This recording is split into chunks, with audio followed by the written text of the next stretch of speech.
观众朋友大家好，欢迎收看12月13日公视第2台下晡新闻，我是陈淑君。咱先来看今仔有啥物新闻重点。过来今仔增加5例境外病例，中医院院长廖俊智早起伫立法院针对有助理为着病倒的事件，向全国民众回示咧。昨下有人伫网络铺文讲要去台北美国学校开枪，美国学校今仔停课，警方派人提枪徛伫大门口。昨下台电的台北万隆变电所爆炸，造成双北市30万户停电。经济部表示，所有变电所同款的设备拢要全面大体检。新闻开始来看，咱过来今仔无本土病例，嘛无死亡的个案，有增加5个境外病例。另外，对明仔载开始到12月17日，同款要维持全国2级警戒。咱来听指挥中心第下晡上届新的说明。我们今天公布0例的本土病例，有5例的境外入跟0死亡个案。从明天开始的12月14到12月27，为了因应这个 Omicron 的威胁，以及我们这个秋冬以及春节的一些应变的处置所以我们还是维持2级警戒全国的部分。14号上午10点到15号下午2点。会提供第18期的BNT 疫苗的第1剂跟第2剂的预约。有关第3剂的部分，只要完整接种 COVID-19 疫苗且满5个月，都可以到医疗院所去接种这个所谓的追加剂的部分。来看中研院一个研究助理，亲像要做实验，无按照期间以标准的天数来进行，结果去喂着病毒。立法院早起嘛，请中研院来做专案报告。院长廖俊智伫闭巡的之前，就先向全国民众回示咧。卫生福利部部长陈时中嘛强调讲，目前是在调查，处罚会无分层级。本人仅代表中央研究院致以诚挚的歉意。局长回示咧，佮强调会量早厘清事件真相。中研院院长廖俊智13摆已到立法院进行专案报告进程，先向全国民众回示咧，因为中研院前研究助理疑似因为无落实 SOP， 所感染 Delta 变异株，有立委质疑。这件代志敢是也涉及一场霸凌，因为这名助理捌互实验室假伤，挂机报告却遭到不当对待。因为他的业绩上报，造成了这一个就是在媒体上所谓的一个职场的霸凌，他受到了这个身心上的一个创伤，是不是呢？首先，我们实验室绝对没有霸凌这件事情，问题是这位助理。这位助理他的对于他所犯的错的事情，他长官对他指责的时候，他的认知不一样罢了。中研院爆发人员确诊了后，疫情指挥中心伫实验室采检，发现有5个所在呈现阳性反应，包括岛面门背顶。中研院报告也指出，这摆确诊事件有6大欠点。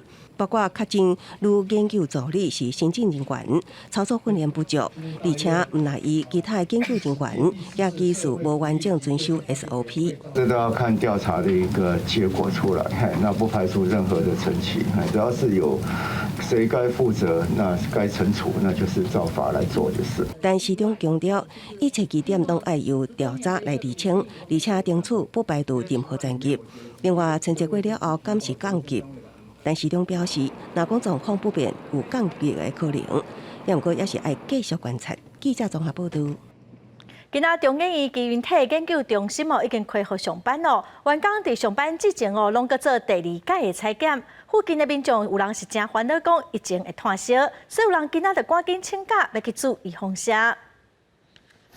礼拜结束的头一个上班日，中研院员工照顺时上采检车来做采检。外口的人阁排甲长落落，中研院研究助理确诊这案，全面扩大采检。基因体研究中心共同上班的同仁，因伫拜5这天停班1天，13已经开始恢复正常上班。那现在因为人多，所以要排一段时间。我筛第2次了。你筛第2次？对，12月10号就在中研院筛过1次。事实上，我们都遵循蛮严格的规定的。除了采检车有入来中研院，伫个边仔综合体育馆嘛，刷咧来提供注疫苗的服务，还佫有送100块礼券。伫个附近的里面，因烦恼讲，这个确诊的风波会断开，决定讲要请假先来注第2剂疫苗。其实还令我蛮担心的，就是怕说这一波下来之后，到过年，其实到过年如果真的有大爆发的话，其实大家都不好过年。除了本土病案刷咧来追查，新变种病毒 Omicron 嘛来入境。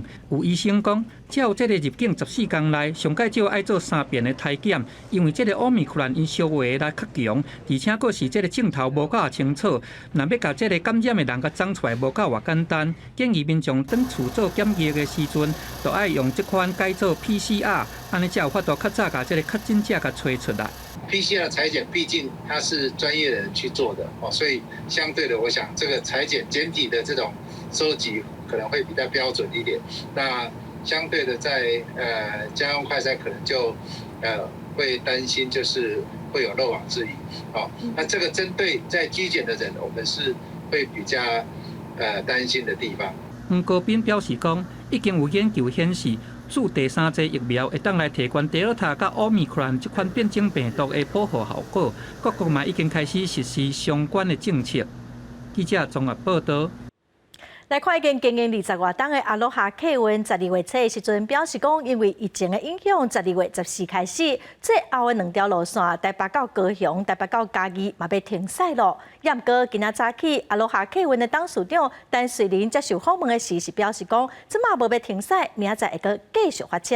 阿罗哈客运本地是规划讲，今仔暗时11点对台北转运站会发最后一班车。明仔载开始就要全面来停驶，也毋过交通部长王国材早起伫立法院的交通委员会备询的时阵表示讲，无希望阿罗哈客运停驶去影响到员工的生活。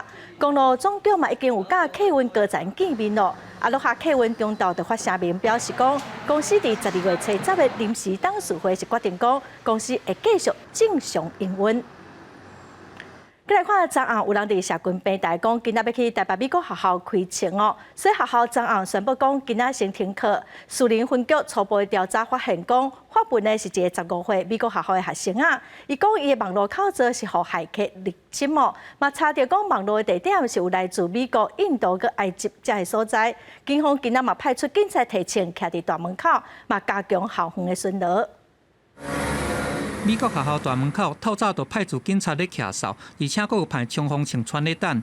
因为12暗时啊，有传出讲一个校内的学生伫咧社群媒体来铺文，讲伊要伫咧校园内来开枪。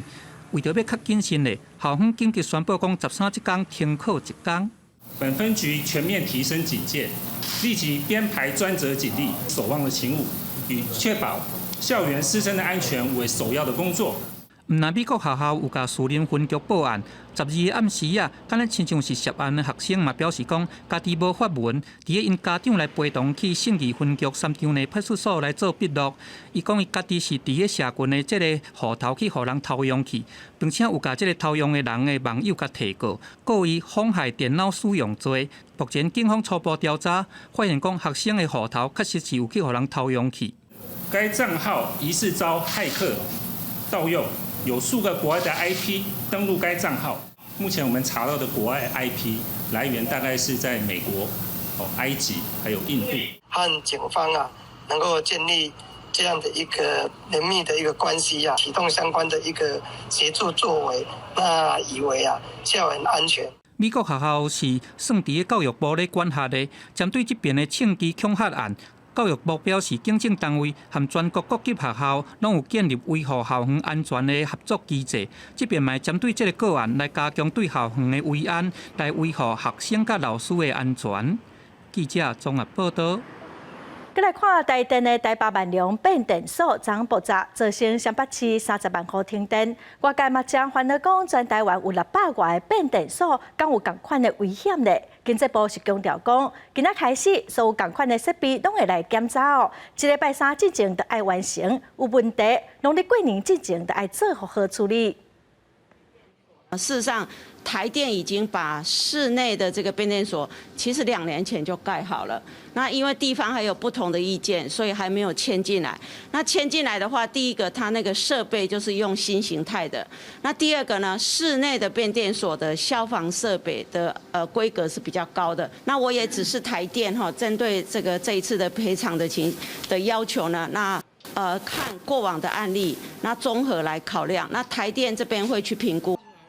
王美花强调讲，已经要求台电爱做赔偿甲后续的处理。外界质疑讲，敢是因为欠电造成的？王美花是强调讲，这个主要是因为保护变压器的绝缘油起火爆炸，甲欠电无关系。部长嘛强调讲，民众若是烦恼欠电哦，就应该爱支持第三天然气接收站赶紧互起好，才会当稳定来供电。再来看桃园分局伫拜六礼拜针对渔港展开扩大临检哦，毋但查到失联的渔港，嘛有查到毒品。有一寡渔港会去的舞厅人数嘛拢超过标准哦，嘛有人无查疫苗黄卡，是有查到真侪渔港违反防疫规定，拢移送法办咯。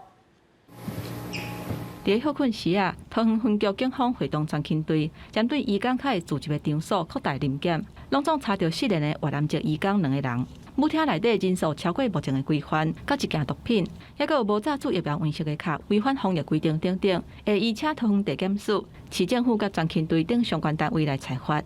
咖啡包了，为了停。你怎么有咖啡包？你身上还没有？拿出来。自己拿出来啦。还有没有？口香糖包包里。警方表示，针对渔港的临检。桃园大东路这个舞厅临检，现场查到299个人，违反限制爱290个人以下，以特定场所自治条例第7条，而且多罚局相当会当罚10万块。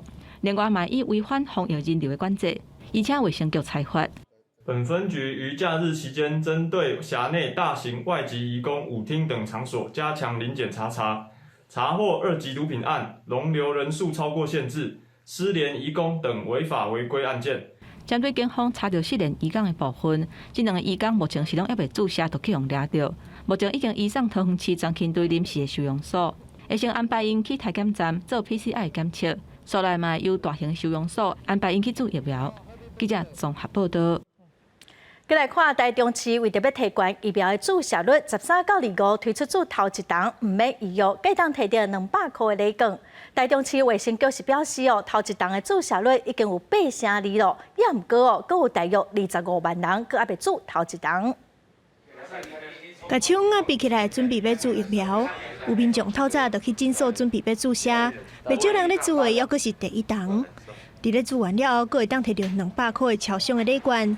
民众表示，会即摆才注第一档，是因为进前真正有用袂到，即摆阁会当领到200块，感觉讲有小可赚到。还是会想要把它打一打啦，就是不会因为比较趋缓，只是因为前阵子人太多，原本是不知道，直到刚刚来了之后才知道。台中市为着鼓励还未注第一档的民众去注射，对12月13到12月25，只要户籍地伫咧台中市的市民，去指定的地点注射，就当领到中央提供的100块礼券。台中市阁加发100块，希望会当有关疫苗的注射率。30区的卫生所、合约院所、超商、卖场以及百货公司等施打疫苗，就可以限领200元的礼券。也提醒市民施打时务必携带身份证以及健保卡。台中市卫生局统计，到12月13早起8点，第一档注射人数超过232万2000多人，注射率是82.54%。第二档的注射率嘛已经超过66%，还未注射也阁有25万多人。诊所医师表示，这当中有袂少拢是年岁较大的民众。因为长者一般都是认为说，因为他待在家里没有再出门，那接触到那种病毒或者是有社交距离传染的机会是比较小一点。目前第一档的疫苗已经注甲差不多，但是中央宣布讲，明年都有24类的人员要完整注过2档疫苗，所以医生预估12月中过了后，阁有另外一批人会小前去注疫苗。记者综合报道。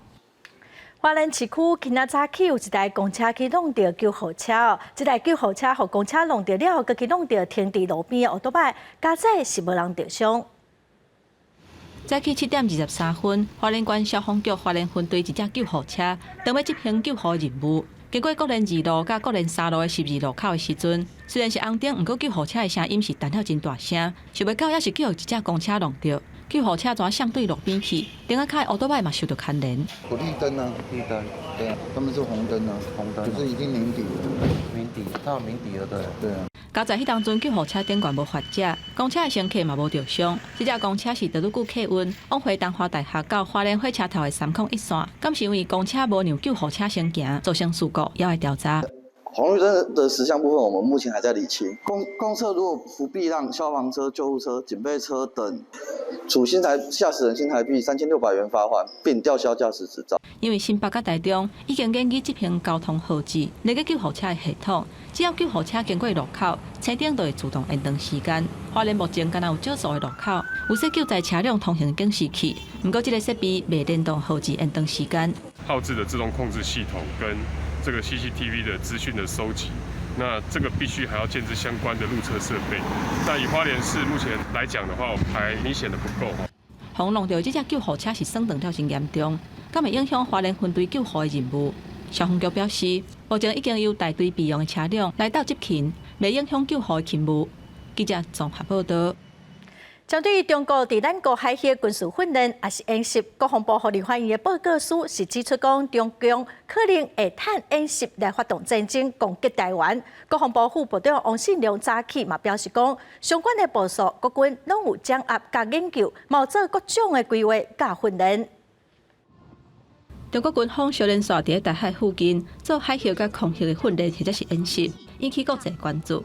国防部顶一日向立法院提出因应2025年中共全面犯台、国军强化战略做法的书面报告，内底讲到中国攻打台湾的初期，可能会透过演习的名义来集合兵力，采用由演转战的策略，透过飞弹攻击咱国的防空基地、雷达站甲指挥所。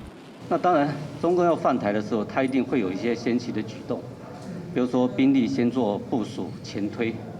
做好各项的部署以后，再做下一个阶段的战术行动。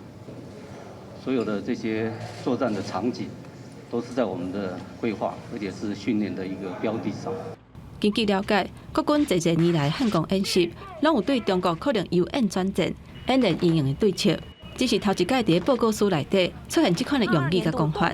另外，中国媒体最近有几项报道，讲到咱国征兵效果无好，甚至侪少年人吃一寡无营养的物件要来增加体重，都是无想要做兵。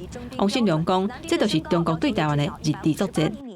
我想这个是一个认知作战嘛，就打击我们嘛，诋毁我们年轻人嘛。我想大家都很清楚，好不好？这是他一贯的伎俩嘛。我们现在的民众对这种暂时不要台海危机好像没感觉啦，我是比较担心这一块。是，鲍委，您担心的没有错了。我们现在我们的业管单位现在也在做全民国防手册嘛，很清楚的告诉大家，暂时要做什么。国防部甲调查的立委拢烦恼讲，咱国的民众对中国侵犯台湾的危机意识也无够，对国家防卫来讲，毋是一件好代志。记者综合报道。民进党立委高嘉瑜今仔以家己互前男朋友起卡动手甲翕影片威胁的咧，指出讲目前伫社会上其实阁有真侪受害者，也毋过现在的法律阁有真侪无够的所在。未来伊会针对个人私密的影像，安怎伫平台来落架，阁有处罚的相关规范来提出修法。蛮多像我一样是被要求被威胁，就是要以这个不雅的影片或者是相关的这些照片的散布为一个威胁。经过暴力的案件了后，立委高嘉瑜以真做性别暴力、甲 deepfake 等等事件受害者的角度，讲目前的制度对性隐私权的保护，也有真侪无够的所在，需要加强。它就是永久的流传跟散布要求分享影片。那这个呢，对于当事人来讲，更是一种伤害。过去我们没有要求平台业者必须下架，而这一次在修法里面，我们强化了下架的义务跟罚则。在境外的时候，这一块目前似乎这个灰色空间，除了立法院在这边努力之外，行政单位应该有一个跨国的逻辑，努力的去处理。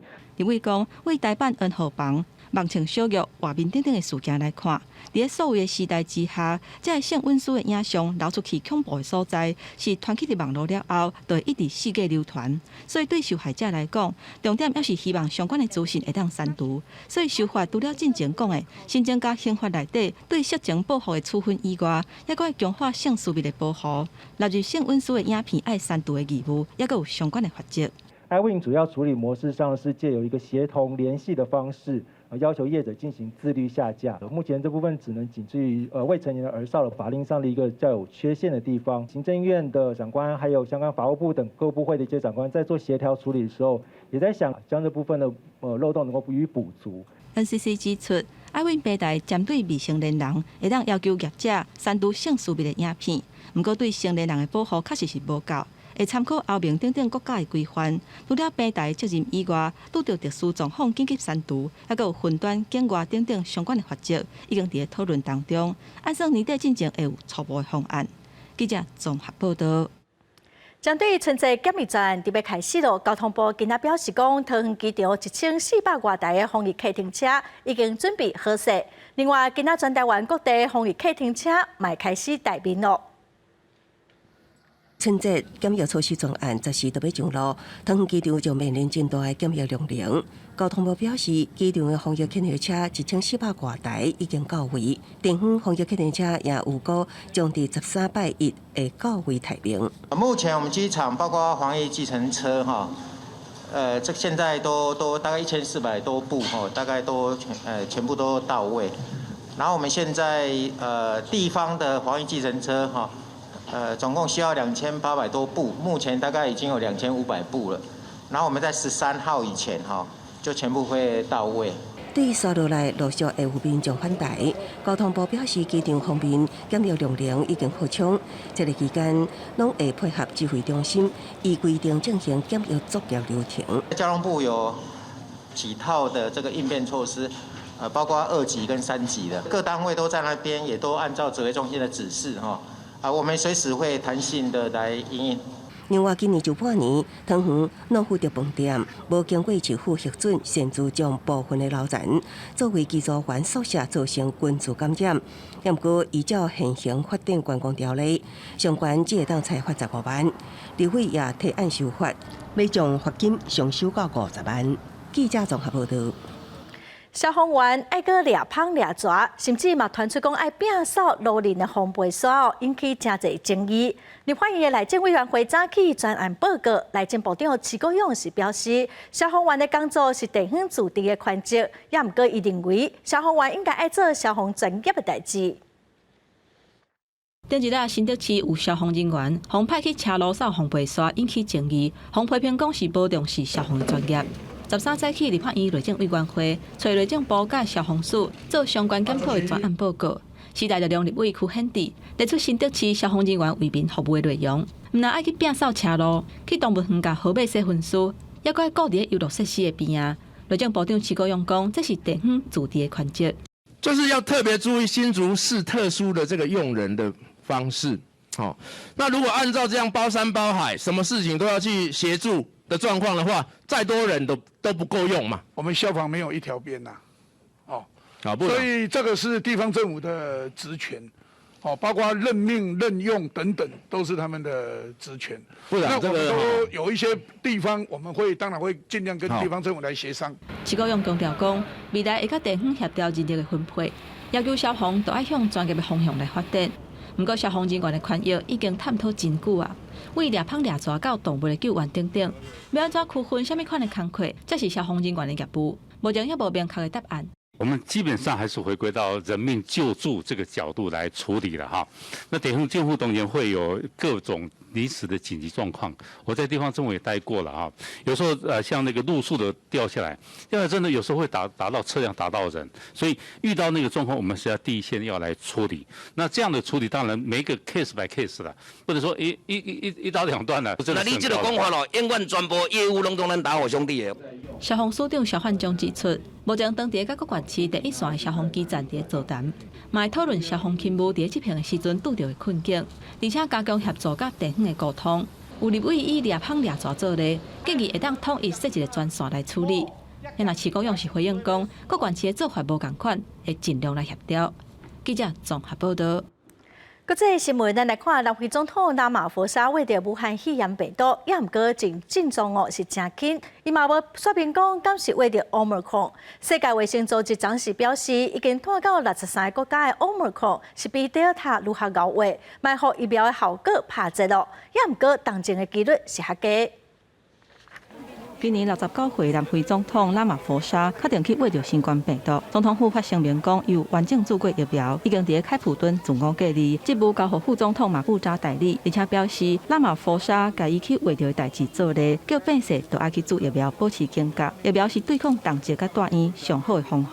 不过声明当中并无讲到伊去握着的敢是由南非通报的新型变种病毒株 Omicron。拉马福沙是伫咧参加前总统戴克拉克的纪念会结束了后，感觉身体无爽快。伊最近有去访问西非国家，包括做伙去所有的成员，伫咧车北回国的时阵，体检拢是阴性。世界卫生组织12表示 ，Omicron 是比 Delta 更加高危害，而且会减弱疫苗的效力，不过较袂引发重症。Omicron 伫咧南非甲英国是传了较紧。另外 ，Delta 虽然无伫咧南非爆发大流行，不过是伫咧英国正做主要传播的病毒株。根据目前的资料，若是发生社区感染 ，Omicron 造成的确诊病例可能会超过 Delta。Do you have proof of your vaccine? Yes, I do right here. 根据路透社的统计，美国去握着新冠病毒的死亡人数12超过80万例，今年的死亡人数占总数的57%，比去年还佫较济。而且今年大部分死亡的拢是还未做过疫苗的，就算治疗的方面有进展，死亡的案例也是一直咧压悬。分析指出，死亡人数为60万例到70万例是经过111天，不过70万例到80万例敢若经过73天。美国目前差不多60%的人口有完整做过疫苗，因为对新型变种病毒真惊吓。全美国顶礼拜每一天有800万人排队注第3档，这嘛是前监管机关核准追加注射以来注射率上悬的。公司新闻吴文玲编译。再来看英国首相 Johnson 宣布讲，要甲防疫警戒扭转到第4级，嘛紧急要启动注第3档的计划。因为伫伦敦目前握着病人有1/3拢是握着 Omicron 这款上新型的变种病毒。过无到2礼拜就是圣诞假期，不过 Omicron 来乱，英国12宣布公卫风险评估自等级3提悬到等级4，也就是传染风险悬，医疗体系面临的压力加重。英国首相强生宣布，30岁以上有资格注疫苗的人，13开始当有约第3剂，本来第2加第3剂要让6个月，怎么改做3个月 ？Because of the evidence that Omicron is doubling here in the UK every 2 to 3 days, no one should be in any doubt, there is a tidal wave of Omicron coming. And I'm afraid it is now clear that 2 doses of vaccine are simply not enough. A fortnight ago, I said we would offer every eligible adult a booster by the end of January. Today, in light of this Omicron emergency, I'm bringing that target forward by a whole month. 这间官员也证实，有第1位感染 Omicron 大院的病人。1/3 of infections now in London are Omicron. Reported tests are indicating about 1,600 cases, but of course the number of infections in the community would be a multiple of that, up to 10 times. Is it more infectious? Yes. Some data was published over the last 48 hours. 2 doses of either Pfizer or AstraZeneca are not enough. They only protect to about 30%, AstraZeneca even less than that. But a booster does raise that protection. 伦敦卫生家热带医学院已经警告讲，若是无采取更加严厉防疫措施，估计明年1月就会爆发大规模疫情。明年4月底之前，竟然有25000人到75000人死亡。相关措施包括尽量伫咧厝内工作，扩大催验令，特定场所要有健康通行证。国会按算伫咧14要投票表决。公司新闻吴文玲编辑。再来看法国位伫太平洋西南部的属地新克里多尼亚，昨午按照原本的计划，办到是要宣布独立的第3场公投，结果超过90%的公投票拢表示反对。新克里多尼亚最近这几天因为有真丰富的矿产甲特殊的战略位置，是西方国家甲中国拢真巴结嘛真竞争的所在。新克里多尼亚群岛伫个离澳大利亚东边2000公里的南太平洋海峡，总人口是27万。法国当局为着要来疏远岛上原住民卡纳克人引起殖民化运动所发生的这个紧张局势，伫个1988年过来签署协议，安尼予新克里多尼亚伫个2018年、2020年，还佫有今年的12月12来举行3场独立公投。独立阵营因以疫情来咧算长，无法度公平来宣传做理由，要求要甲这个公投甲延到明年9月去互拒绝了后，就来呼吁支持者全面来抵制投票。所以讲，虽然讲反对独立的这个票数有96%外，不过伫个投票率敢若有43%的时阵，这是无过半，安尼嘛，互人烦恼讲这个选举的结果恐惊会引起动乱，并且对公投的正当性提出怀疑。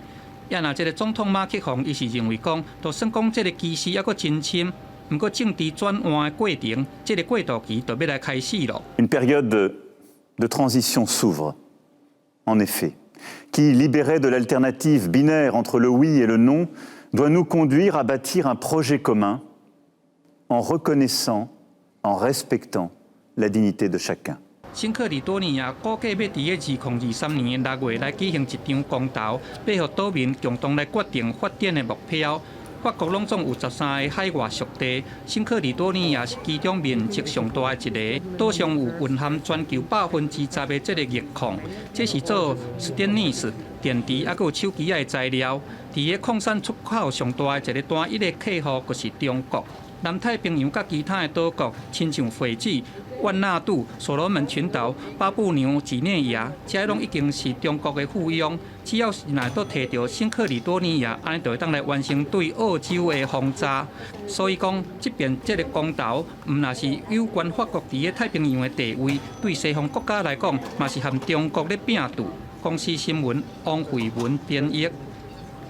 来看体育的好消息咯！亚洲人世界锦标赛，咱国选手陈文慧个人头一摆伫世锦赛，一个人包办金牌、银牌甲铜牌3块奖牌。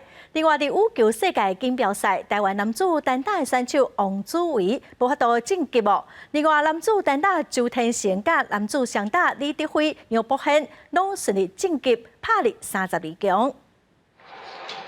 2021年最后一场国际羽球比赛——世界羽球锦标赛，伫西班牙威尔华进行。台湾羽球一哥周天成对世界排名30位泰国选手跑马星，第一局21-12摕到。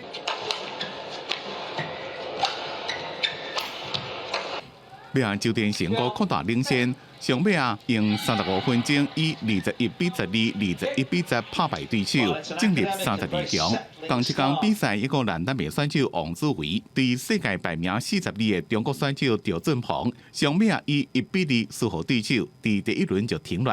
另外，男双组合李铁辉甲杨博宪连续赢2局，拍败巴西。晋级32强。另外，伫乌兹别克举办的古当世锦赛，伫当国摕到铜牌的咱国女子选手陈文慧，伫64公斤级乘以97公斤摕到2个铜牌。过来伫挺举135公斤摕到金牌。综合232公斤摕到银牌，也是第一遍伫个世锦赛摕牌，结束今年的比赛。因那伫当国古当金牌的郭幸顺是早一步先摕到2金1银，完成包括改制前的58公斤级加59公斤级综合的4连霸。伊伫 FB 发文讲，这边的成绩无啥理想，虽然手有受伤，因为也是落去比赛，因为要感谢团队的分工合作。郭幸顺伫个古当世锦赛总共摕过10面金牌，拍破但虽然高金的纪录，是台湾史上第一人。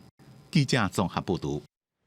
前一阵哦，台南上出名的沙巴鱼已经从货柜销去美国了。对12月份开始，伫美国的大卖场，嘛拢会当食到台湾饲的沙巴鱼咯。台南的养殖水产内面上出名的是沙巴鱼，业者和相关单位拍拼，开始把台湾的沙巴鱼销对美国去。为着要配合美国人的食食习惯，沙巴鱼有特别加工，把饲仔拢慢调。除了这价钱会当提悬，也会当接近美国消费者的生活，希望拍入美国市场。我们希望第一个克服长途运输它的一个冷链，第二个能够让当地消费市场接受，这些都需要很多人的辛苦努力累积才能够完成。我们希望说，陆陆续续有更多的台南的虱目鱼销往世界各地，让更多的消费者有口福，当然也让国人感到这是台湾之光。就采用无刺的方法来送到外国去，希望能够更贴近外国人的饮食习惯，希望他们能够尝试一下我们的虱目鱼的美味。这回冷冻货柜的产品，唔但有几只的石白鱼冷冻，也有其他的加工品。未来也会继续用好品质的水产拍入国际市场。这唔但是台湾实力，也是台湾在国际市场提升的竞争。台湾的石白鱼要去到美国啊，对12月开始，在美国也当食到石白鱼的好滋味。记者综合报道。台湾市政府特当拢会举办乌面腊杯保育柜的活动，今年除了有出版故事册，嘛邀请民众做伙来找旧年伫台湾野放并合体85盒乌面腊杯哦，上大声找到民众，阁有奖品通领。乌面腊杯是珍贵的保育类鸟啊，全世界敢若5,000只左右。不过台南的七股甲学家，特当拢会当看到因的身影。根据野鸟协会资料，今年1月都超过3000只来渡冬。台南市农业局为着互更较侪人熟悉乌面腊杯，即阵专工规划保育柜的活动。咱台南迄种黑面琵鹭会遮侪，最主要是咱的生态哦，有最大的西湖，提供了丰富一个觅食的地方。咱的行程最主要是要行销咱台南哦，对咱生态保育一个优秀的成果除了市府的行销活动，台南的提港国小嘛出版一本乌面腊杯的绘本，用讲囡仔歌的方式，互囡仔了解乌面腊杯身体特色、找食甲生团的方式。我们这本创作的绘本呢，是以第一人称的方式来做续写。那以这个主角呢，碧露呢，他们一家人来到我们台湾之后的一个生活的一个记录。我们呢，以这个碧露呢，她非常天真的口吻，充分展现出这个小朋友充满好奇的一个学习的一个形态。我们也更进一步的带领读者来了解这个黑面琵鹭的身体的特征啊，他们的生活形态，在湿地里面的飞行、觅食，还有他们的栖息，等等这些的过程。这回生态系列活动，阁有一项重点，就是观察去年因为肉毒杆菌中毒，伫咧台湾紧急抢救了后，健康野放的编号 T85乌面腊杯，看伊今年敢阁有来过冬。为了互大家更较趣味，农业局阁按算要送纪念品，互上大新发现 T85的民众，大家若是有闲，就会当去出看卖。记者综合报道。再来看台南的新市农会哦，带新市国小学生啊种鸡豆，这嘛阁带这学生囡仔家己来采收哦，希望透过这活动来推广在地农产品，嘛互学生啊如何了解食物的珍贵。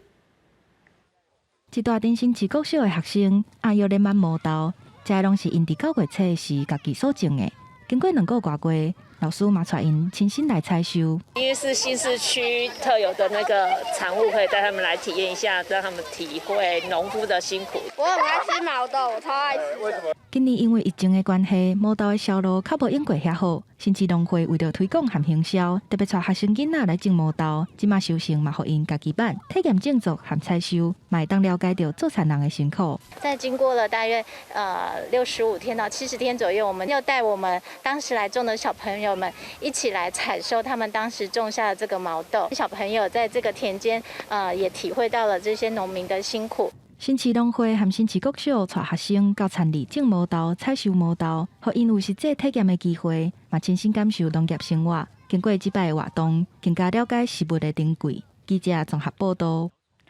咱再来看，为着婚林落水溪、树仔卡往后尾溪的半花道路，最近拢有人黑白拼本色、小本色，环保局经透过沿路的监视器，要来查犯罪的人驾车哦，嘛要求第4河川局先来摒扫环境。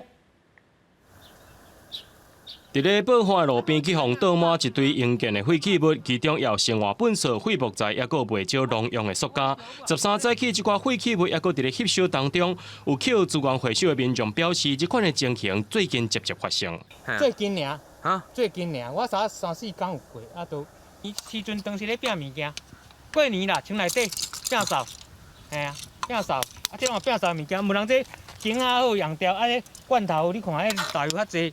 云林县环保局表示，12接到民众订正了后，随派人去到落水溪、树仔卡往虎尾溪的宝华道路稽查，现场无发现到行为人甲怀疑的车辆，已经函请环管机关以监视器来找人。那现场没有查到行为人，但是我们在当初就已经跟社和局结合起来在浊水溪沿岸有装置了固定式的录影机39部，那另外也有移动式的2部。我们目前也正试着朝着这个录影系统的内容看看来搜证，看看是不是能够查获这个行为人。环保局表示，最近2个月伫户外烧物件着156件，其中非法乱倒用件废弃物的着89件。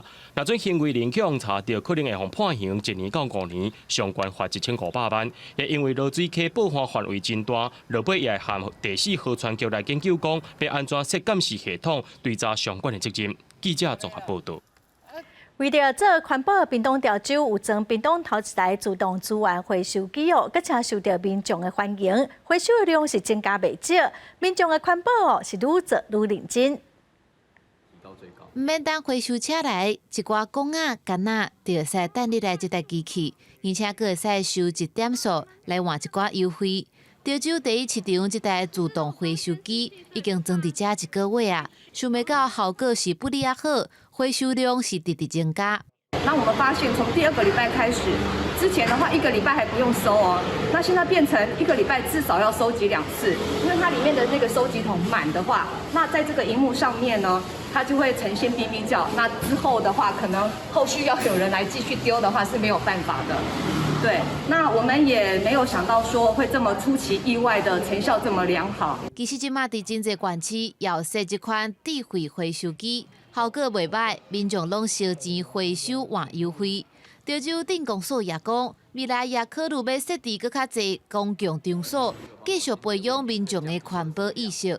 本来是存着是说用示范的方式来做，那既然是成果不错的话，我想未来可能我们会往这个方向继续去发展，像火车站、日式文化园区，甚至在一些比较公共区域的。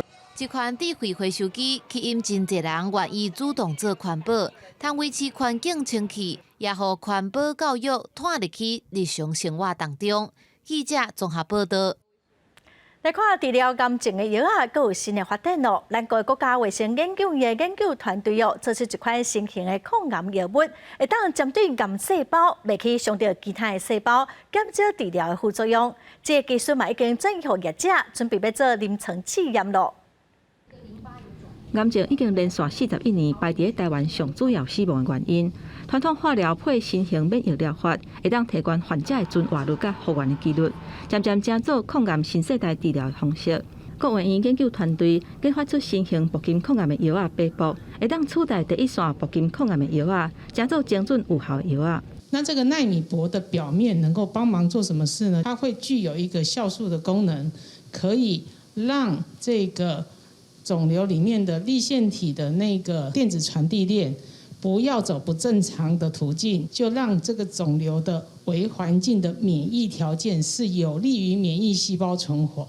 研究团队表示，传统铂金抗癌的药啊，伫咧治疗的过程当中，虽然会当阻断 DNA 修复的能力，压制肿瘤细胞的生脱，不过嘛引发活性氧化物 ROS 的产生，恶性肿瘤产生抗药性。也佫会有真严重的副作用，亲像是对油脂的毒性、神经毒性、骨髓压制等等。不过，抗癌的新药啊，北部利用相同铂金纳米复合物的技术，也佫有敢若会伫咧肿瘤细胞内底活化的特性，精准对癌细胞来作用，会当确保大部分健康的细胞袂受到铂金药啊影响，减少癌症患者因为药物的副作用来放弃化疗。当时的设计就是有把它包裹起来，因为我们的肿瘤在我们身体里面都是微酸性的，所以说。这个物质、这个药呢，到微酸性环境啊，它才会释放出来，就基本上就减少它对一般正常组织的伤害。研究团队表示，相关的技术已经做技术转移，目前当伫咧一组做毒理甲药理的试验，也佫有临床试验的申请。按算未来对真歹处理的气腺癌，也佫有免疫疗法药物无下用的健保给付的3阴性鳞癌、甲卵巢癌的治疗，拢会有帮助。记者综合报道。咱再来看嘉义县有一场艺术的装卡的活动哦，邀请真侪大人甲囡仔来扮身，特别定搬布袋、搬歌戏哦，真热闹的气氛，袂输是庆祝新明生咧，咱做伙来看卖。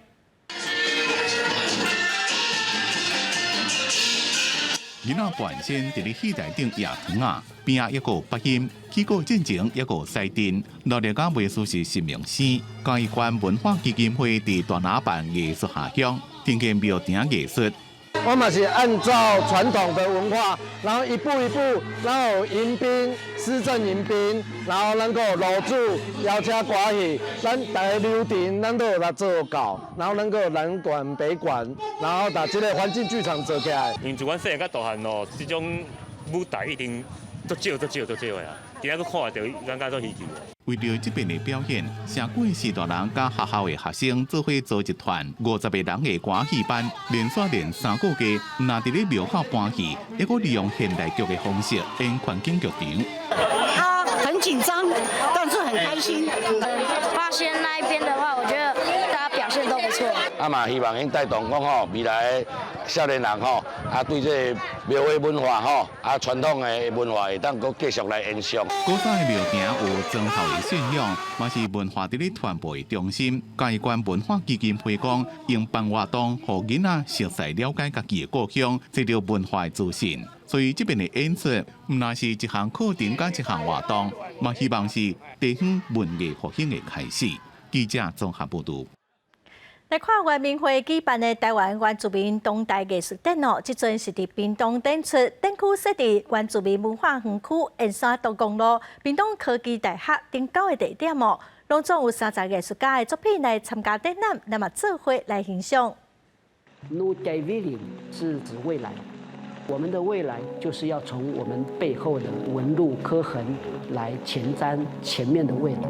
全台湾规模上大的原住民艺术展，咱甲未来距离。即阵当地屏东的台湾原住民族文化园区展出，艺术家也真期待会当互相交流，得到更较侪创作灵感。可以看到其他不同族群艺术家他们在创作的艺术上的思维，以及他们所想要探讨的议题。因为每个人的文化经验很不一样。我也希望将来有更多的场合让我们可以去呈现我们台湾土地的美丽嘛。这回邀请10位艺术家驻点创作，各有20位艺术家同齐展览。展览的场所也有跨到9个地点。策展人表示，这摆是用台湾原生种鹿角树的叶仔设计展览的意象，代表台湾在南岛语族文化研究的重要性。185线是传统土牛沟界所在。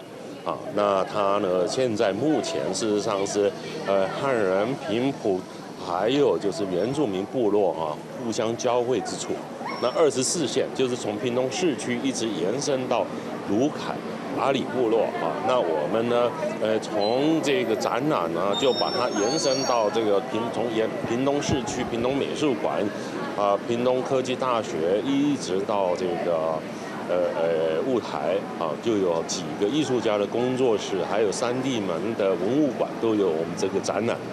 咱甲未来距离要等到明年的2月27，这4个月除了展览，还有主题论坛、讲座甲工作坊，也结合展览的地点，规划旅游观光的路线，希望大家同齐来关心原住民的艺术发展。记者综合报道。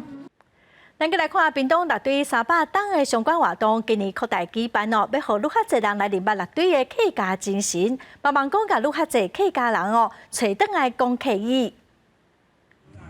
300年前，因为朱一贵事件，南部客家人团联保家大胜做战时的撤营，后来演变做对抗河洛的乐队。到如今，乐队也保留完整的客家文化。今年客委会大力推动以国家级庆典的周边，办理乐队300系列活动，望众人重新认捌乐队的客家精神。我们在语言跟文化上面，六堆是一个无形化资产。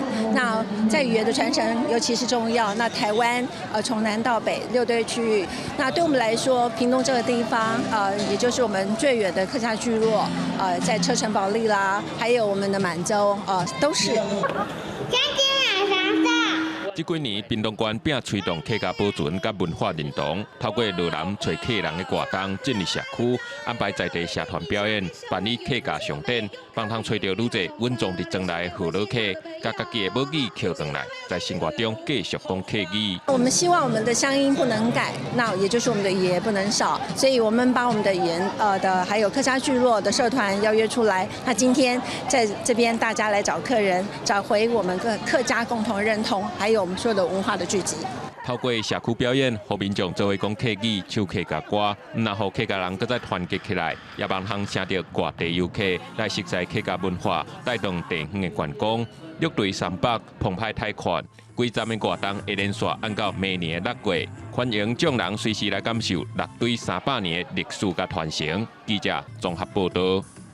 咱来看南非的白鳃牛，全世界只剩2万只左右。目前一天哦，伫南非大概会有3只白鳃牛会防台死，摕因的鳃牛角。为着保育，非洲计划一项史上上大的牵线计划，准备要甲南非30只白鳃牛，互因坐飞轮机送到3400公里外的卢安达国家公园去生活。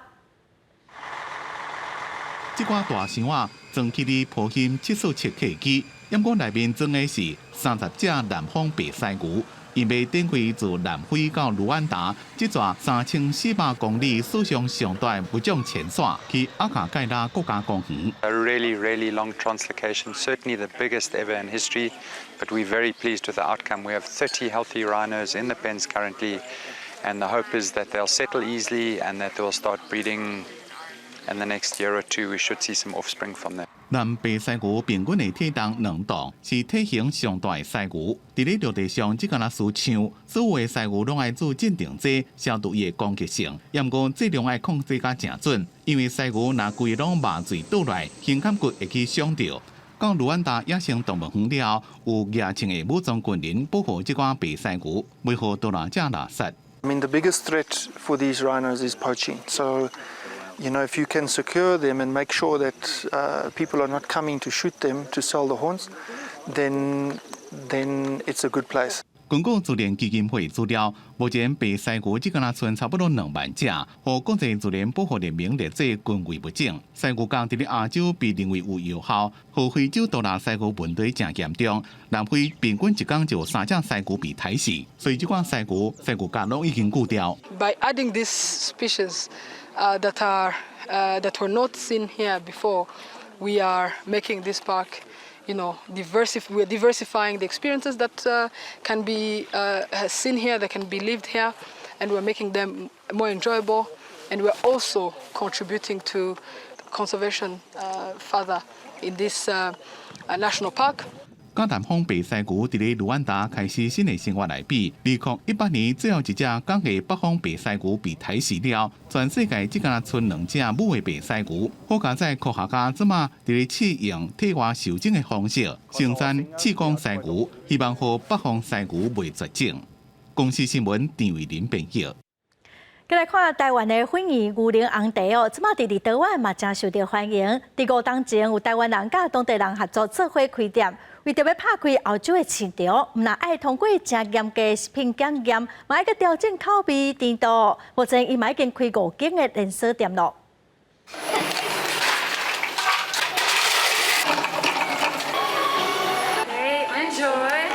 饮料一杯算一杯一直做，吧台内面3位店员手拢无停落。今年10月，伫立陶宛首都维尔纽斯的 Outlet 有一间新的珍珠奶茶店开幕，有正高的台湾味，不管大人囡仔手内拢摕一杯。Hello， 开店的是一位来自台湾的 Jeffrey， 另外一位是立陶宛人 Eviders， 因两个伫美国读书的时阵熟悉，出业了就想要做阵创业。I said, Jeffrey, why don't you come to Lithuania and we do bubble tea because it's very popular in America, it's popular in the United Kingdom, in some other European countries, and there is none in Lithuania, so let's do it. 创业自0开始 ，Jeffrey 坚持用台湾的原料，像茶米、珍珠，甚至店内设备拢是自台湾进口，口味也家己研发。不过要拍欧洲市场，除了爱接受食品的检验，也该考虑是不是合人客口味。刚开始我们想要就是提供比较 authentic 那种很原味的台湾味给当地客人，但是就是做一段时间发现，有部分客人能接受，但绝大部分还是有他们自己 prefer 的口味啊。因为欧洲人较无爱啉伤甜，所以伫咧甜度爱做调整。店内设计是工业风半楼啊，一个壁顶有艺术创作。店内也有些聚会，要和手摇饮料甲咖啡厅同款，吸引少年人来遮翕相拍卡。I knew it from social networks, Facebook, Instagram, and I decided to try it. 虽然生意有受疫情影响，不过创业5年，全立陶宛即马已经有13间店面，即马也有会员制度被培养市中的人客。看到我们国家的产品在这么远的一个小国家也这么流行，就还蛮感到骄傲。做落来，2个人的目标是要称霸波罗的海国家，和台湾的珍珠奶茶伫咧东欧更加受欢迎。记者综合报道。下晡的天气，咱来看个县市详细资料。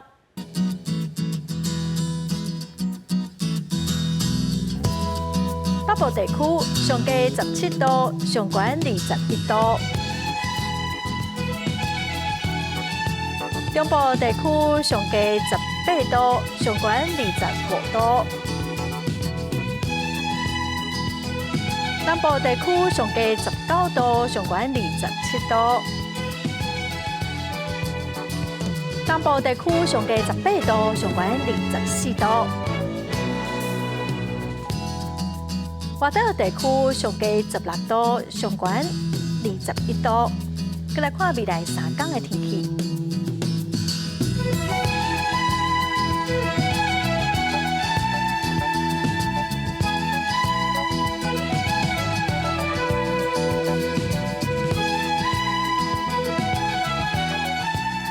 感谢观众朋友收看《公视台语台下晡新闻》，我是陈淑君，明仔下晡3点，咱再会。